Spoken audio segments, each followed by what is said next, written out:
Picture चालू करो बे। जैसे जैसे तरबूजा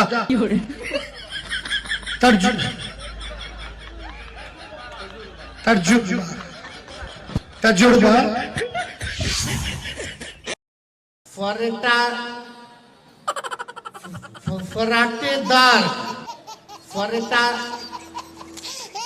फराटेदार 8वीं की कक्षा तक बच्चों को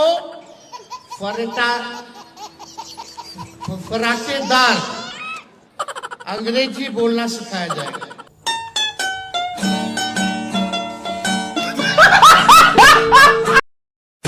जय श्री राम दोस्तों, अगर आपके खून में भी राम भक्ति दौड़ती है तो नीचे कमेंट में जोर से लिखो जय श्री राम। देखता हूं कितने भाई अभी भी धर्म और देशभक्ति के नशे में चूर हैं। अब देखो भाई, चैनल का नाम तो सस्ते नशे है, लेकिन यहाँ नशा सिर्फ 2 चीजों का मिलता है, ज्ञान का और मनोरंजन का। तो आ जाओ इस मस्त सफर में जहाँ दिमाग खुलेगा, हंसी रुकेगी नहीं। और हाँ, जिसने वीडियो लाइक और चैनल सब्सक्राइब नहीं किया वो अगली बार महंगे नशे की दुनिया में भटकता नजर आएगा। चलो वीडियो शुरू करते हैं। जय श्री राम। देखिए, मैं इंडियन गवर्नमेंट को ये इतला देना चाहती हूँ, आपने जो ईरान की वॉर सिचुएशन से 110 इंडियन स्टूडेंट्स को भारत सुरक्षित लाए हैं, आपने बहुत बड़ी गलती कर दी है। क्योंकि हम लोग यहाँ पे आकर भी आपकी बुराई ही करेंगे, आपको नीचा दिखाएंगे। आपका इंफ्रास्ट्रक्चर बिल्कुल अच्छा नहीं है, बस इसकी कंडीशन इतनी गंदी है। ईरान बहुत अच्छा है, ईरान ने हमें बहुत ख्याल किया, ईरान ने हमारा, और आप हमारा ख्याल करेंगे भी तो भी हम आपको बुरा ही बोलेंगे, क्योंकि हम ऐसे ही हैं, हमारी रग रग में ऐसे। हमारे भाई वहाँ शहीद होने पर भी बहुत खुश थे, आप हमें यहाँ ले आए, हम बहुत नाशुक्रगुजार हैं आपके। और अब आप हमें बस से भेज रहे हैं। बस की कंडीशन आपने देखी भी है, बस की कंडीशन इतनी खराब है, हम बस से कैसे जाएंगे? प्राइवेट जेट लाओ, प्राइवेट जेट भी लाओगे तो भी बुराई करेंगे, क्योंकि हमारे खून में यही है, हम ऐसे ही हैं। समझ आई? अगर आप अपनी भूल सुधारना चाहते हैं तो हमें वापस वहीं भेज दे जहां से लाया है। समझ आई?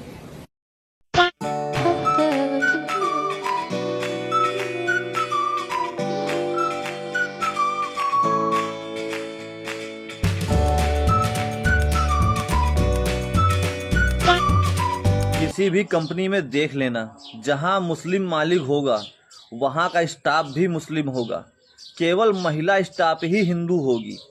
चाहे ना विश्वास हो तो देख लेना, जितनी भी मुस्लिम कंपनियों के मालिक होंगे या जिनका बहुत बड़ा व्यापार होगा वो मुस्लिम होंगे, उनका सारा स्टाफ उन्हीं के बिरादरी का मिलेगा। मगर उसमें जो महिला स्टाफ होगा वो उनकी कौम का नहीं, वो हिंदू समाज की महिलाओं का मिलेगा। ना विश्वास हो तो देख लेना, और देखा भी होगा तो कमेंट करके बता देना। पूरे दिल्ली की पुलिस लगा लेना, पूरे भारतीय जनता पार्टी के नेताओं को लगा देना। अगर दिल्ली की झुग्गियों को तोड़ोगे, प्रधानमंत्री के घर में घुस करके हम कब्जा करेंगे, इसका इंतजार रखना। धारिणी कमला कमल दल विहारिणी वाणी विद्या दाहिनी नमामि त्वाम। मतलब जब भारत माता का भी वर्णन हुआ तो तुम्ही दुर्गा दशप्रहरण धारिणी, वो दशभुजा देवी का अवतार बनाया। जब दशभुजा देवी ने अवतार लिया था तो वो कैसी हुई थी? उन्होंने बोला था कि अहंग दुर्गी अहंग राष्ट्री, मतलब मैं दुर्गा हूँ और मैं एक राष्ट्र हूँ। और मेरा राष्ट्र का सामर्थ्य कैसे बनता है? जब मैं हर किसी से कुछ ना कुछ लेती हूँ तो मैं एक राष्ट्र बनती हूँ। जैसे मैंने विष्णु से उसका शंख लिया है, ब्रह्मा से वेद लिए हैं, शंकर से उसकी शक्ति ली है, वैसे एक राष्ट्र का है। जब हम भारत माता को कुछ देते हैं तो वो एक राष्ट्र बनती है। इसलिए कि हमको अभी ये समझना पड़ेगा कि जहाँ धार्मिक एकत्रीकरण होता है वहाँ राष्ट्रीय जागरण करना भी उतना ही आवश्यक है। आप सबने एक भजन सुना होगा, वैसी परिस्थिति हमारे देश की है। समय कम है, लंबी है मंजिल, तुम्हें तेज कदम चलना होगा। हे परम तपस्या के पति, तुम्हें नूतन पथ रचना होगा। तो नूतन पथ रच के ही हमको चारित्र निर्माण से राष्ट्र निर्माण तक कहीं ना कहीं जाना है। इसलिए मैं ये वीर रस की अटल जी की एक कविता बोलती हूँ, जिसमें अटल जी ने वर्णन किया है भारत माता का। तो वो कहते हैं कि भारत कोई भूमि का टुकड़ा नहीं, एक जीता जागता राष्ट्र पुरुष है। भारत कोई भूमि का टुकड़ा नहीं, ये जीता जागता राष्ट्र पुरुष है। दिल्ली इसका दिल है, कश्मीर इसका मुकुट है, पंजाब और बंगला 2 विशाल कंधे हैं, कन्याकुमारी इसके चरण है, सागर इसके पग पखारता है, माथे की चंद्रमा इसकी बाली है, पावस के काले मेघ इसके केश है, सूरज इसका तेज है। ये वंदन की धरती है, अभिनंदन की धरती है, ये अर्पण की भूमि है, ये तर्पण की भूमि है। इसकी नदी नदी हमारे लिए गंगा है, इसका कंकड़ कंकड़ हमारे लिए शंकर है। हम जिएंगे तो इस भारत के लिए और मरेंगे तो इस भारत के लिए, और मरने के बाद भी गंगा जल में बहती हुई हमारी अस्थियों को कोई कान लगाकर सुनेगा तो एक ही आवाज आएगी, भारत माता की जय। बोलो भारत माता की जय। अल्लाह अकबर बोल के फट जाऊंगा।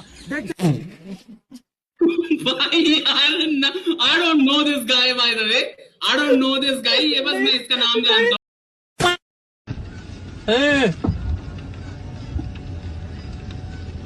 Tecnologia.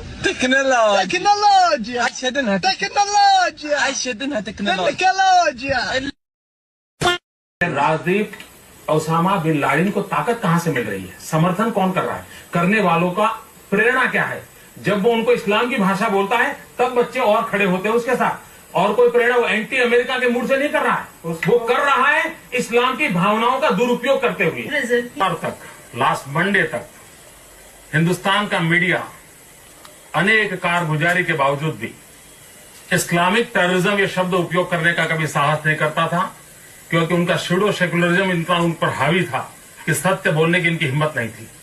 कल मंगलवार को, लास्ट मंगलवार को, जब दुनिया के अखबार ये लिखने लगे अमेरिका की घटना के बाद, तब पहली बार, और मैं राजदीप के इस इनिशिएटिव को मैं अभिनंदन करता हूं कि सच को सच के रूप में पेश करने का उन्होंने साहस दिखाया है। जहां तक इस्लाम का सवाल है, उसके बहुत अच्छे पहलू है। आज जो लोग हैं वो इस्लाम का किस रूप से उपयोग कर रहे हैं, ये सवाल है। मूलभूत तत्व कहां पड़े हैं? जिस समय एक संप्रदाय ये कहता है कि मेरा संप्रदाय आपसे अलग है, ऊंचा है, जब तक तुम मेरे शरण में नहीं आओगे तब तक तुमको मोक्ष नहीं मिलेगा, अल्लाह नहीं मिलेगा, जीसस नहीं मिलेगा, तब कॉन्फ्लिक्ट शुरू होता है।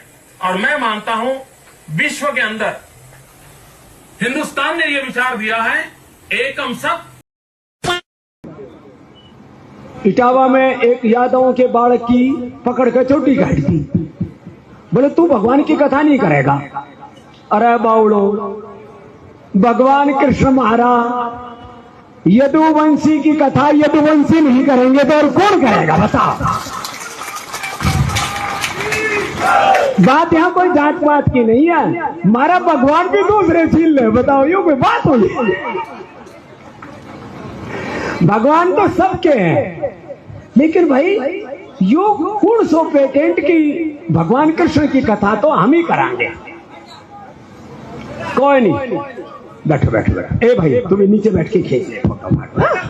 हाँ उसने खड़े रहने दो, शूटिंग कर रहे हैं वो। यो था देखिए देखिए एक बात बताया आपको, मोदी जी की एक चीज को तारीफ करनी पड़ेगी। वो एक नेता होने के बावजूद भी जितनी मेहनत करते हैं उतनी मेहनत भारत की राजनीति में बहुत कम लोगों ने किया है, और उनकी कामयाबी का एक बड़ा राज भी है ये। कुछ लोगों को लगता है कि वो काम नहीं करते हैं, लेकिन अगर जब से मुख्यमंत्री बने तब से अब तक अगर वो कामयाब हैं तो उसका बड़ा कारण ये है कि वो मेहनत करते हैं, फोकस्ड है। और अब आप उनकी राजनीति से सहमत हो या ना सहमत हो, अलग तरीके का प्रश्न, उनकी विचारधारा से सहमत हो या अलग तरीके का प्रश्न है, लेकिन उनकी मेहनत पे आप सवाल नहीं खड़े कर सकते।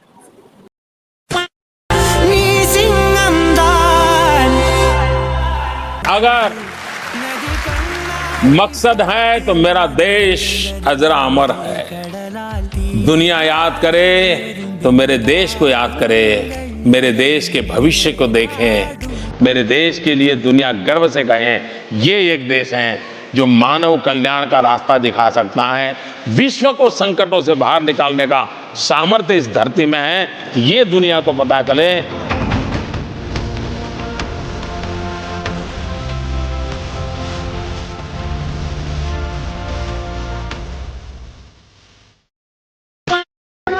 बच्चों का भी पेट जैसे जैसे इंसान कमाई ऊपर वाला और हम कमा रहे हैं, बच्चे वाले अपने बच्चे का पेट भर रहे हैं।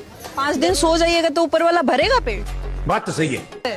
आपको देश में रहना है, जनसंख्या बढ़ रही है, उससे आपको कोई मतलब नहीं है। हमारे तो है ना, हमारा तो अल्लाह दे रहा खाने को, तो हमें क्या टेंशन है। अल्लाह खाने को दे रहा है, अल्लाह दे रहा है। अल्लाह घर क्यों नहीं दे दिया आपको?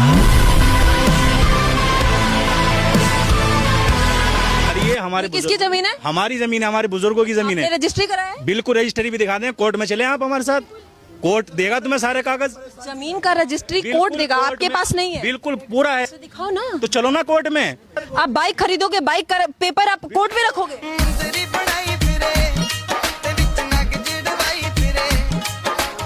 बुजुर्गों ने खरीदा, किसी ने तो खरीदा होगा सर। कौन से बुजुर्गों की बात कर रहे हैं हम, आपको पता है कौन से बुजुर्गों की बात कर रहे हैं? अल्लाह की बात।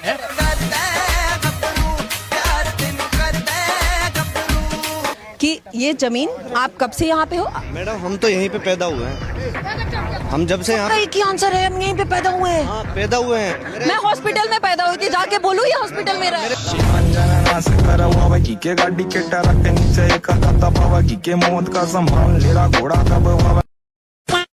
वजीरपुर में जो बस्ती बसाई गई थी वो रेलवे की जमीन पर थी और ये सीधे सीधे एक बड़ा सुरक्षा खतरा था। सोचिए, अगर रेलवे ट्रैक पर अतिक्रमण हो और कोई हादसा हो जाए तो जिम्मेदार कौन होगा? रेलवे ने चेतावनी दी, कोर्ट ने साफ कहा ट्रैक से अतिक्रमण हटाओ, क्योंकि हादसे होने के बाद अफसोस से कुछ नहीं होगा।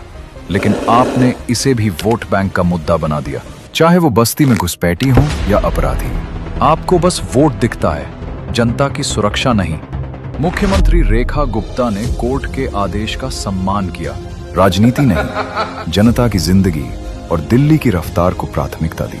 अब सवाल दिल्ली वालों से है, हमें चाहिए सुरक्षित रेलवे या आपकी वोट बैंक की राजनीति?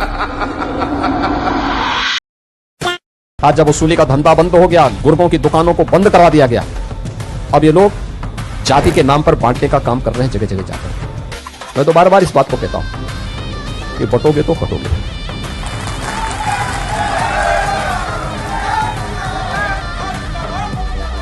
एक रहोगे तो नेक रहोगे, लेकिन इस जाति के नाम पर बांटने वाले लोगों ने माफियाओं के सामने सत्ता को गिरवी रख दिया था और इन्होंने वन डिस्ट्रिक्ट वन माफिया देकर के प्रदेश की कानून व्यवस्था को पूरी तरह सत्यानाश करके रख दिया। तो हमने पहले बोला था कि अगर लूटोगे, व्यापारी और बेटी की सुरक्षा में खतरा पैदा करोगे, तो दूसरे चौराहे पे यमराज इंतजार कर रहा होगा। ये डबल इंजन की सरकार है। आज कोई डर नहीं है, कोई भय नहीं है, सुरक्षा का एक बेहतरीन वातावरण दिया गया है। हर प्रकार से हम लोग आगे बढ़ रहे हैं। ये प्रक्रिया आगे इसी रूप में आगे बढ़ती रहनी चाहिए।